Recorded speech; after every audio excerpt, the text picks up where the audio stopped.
தசகம் 66. மன்மதனின் புஷ்பபாணத்தால் தன் வயம் இழந்து உன்னை நாடி வந்த கோபிகைகளின் விருப்பத்தை நிறைவேற்ற தீர்மானித்தீர். ஆகாயத்தில் இருந்த முனிவர்களுக்கும் கேட்கும்படி ராசக்கிரீடையில் மகிழ்விப்பதாக கோபிகைகளுக்கு வாக்களித்தீர் அல்லவா?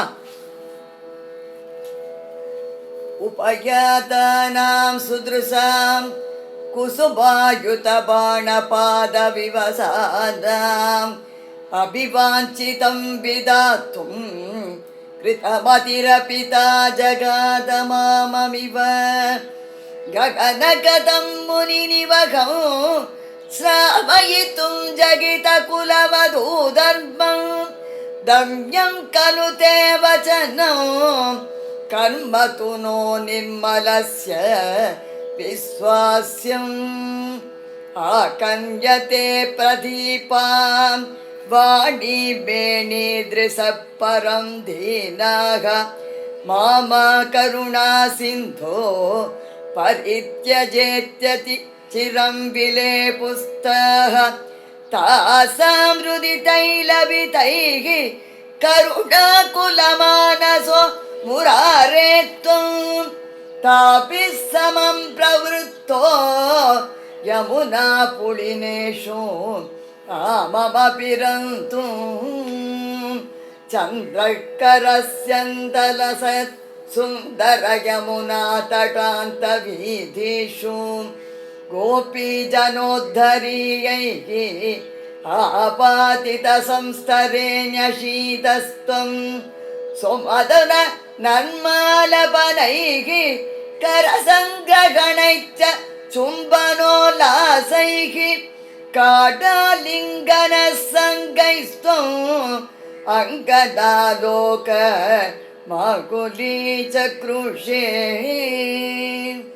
सुमधुरनन्मालपनैः करसङ्ग्रगणैश्च चुम्बनोल्लासैः काडालिङ्गन सङ्गैस्त्वम् अङ्गदालोकमाकुली चक्रुषे वासोहरणदिने यद् वासोहरणं प्रतिश्रुतं तासां तदपि विपोरसविविश स्वान्तानां कान्तसुभ्रुवामतदाह कन्तलितकर्मलेशं कुन्दमृदुस्फेरवक्त्रपादोजं नन्दसुतत्वां त्रिजगत् सुन्दरमुपगूह्य नन्दिता बाला विरहेष्वङ्गारमय शृङ्गारमयश्च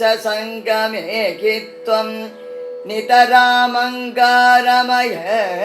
तत्र पुनः सङ्गमेऽपि चित्रमिदं राधा तुङ्गपयोदर साधु परिरम्भ लोलुपाद्वानम् आराधये भवन्तं पवनपुराधीश समय सकलगतान्